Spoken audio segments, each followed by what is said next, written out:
हमारा जो हार्ट रहता है उसको ऑक्सीजनेटेड ब्लड का सप्लाई करने के लिए दो कोरोनरी आर्टरीज रहती है जो कि एओर्टा के बेस से ओरिजिनेट होती है। जिस प्रकार से एओर्टा ऑक्सीजनेटेड ब्लड का डिस्ट्रीब्यूशन हमारे होल बॉडी में करता है, उसी प्रकार से हार्ट के मसल को ऑक्सीजनेटेड ब्लड का सप्लाई करने के लिए ये दो कोरोनरी आर्टरीज रहती है।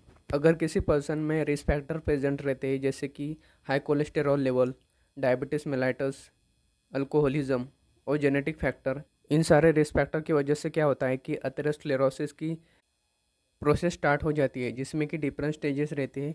इनिशियल स्टेज में स्मॉल लीजन्स तैयार होते हैं, उसके बाद इंटरमीडिएट लीजन्स तैयार होती है, उसके बाद endothelial layer of coronary artery में फैट का एक्यूमुलेशन होता है, उसके बाद एथेरोमा फॉर्म होता है, उसके बाद प्लेक फॉर्म होता है।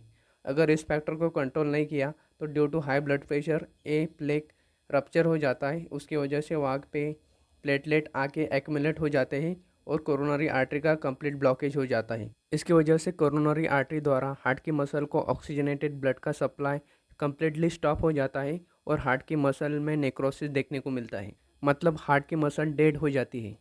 हार्ट अटैक के पेशेंट में जो साइंस देखने को मिलती है उसमें आता है, कुछ दिन पहले पेशेंट को एंजाइना पेक्टोरिस का अटैक आता है।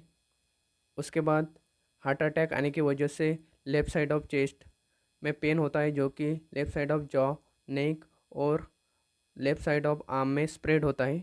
पेशेंट को ब्रीदिंग करने में डिफ़िकल्टी होती है। पेशेंट में स्वेटिंग और नौसिया देखने को मिलता है।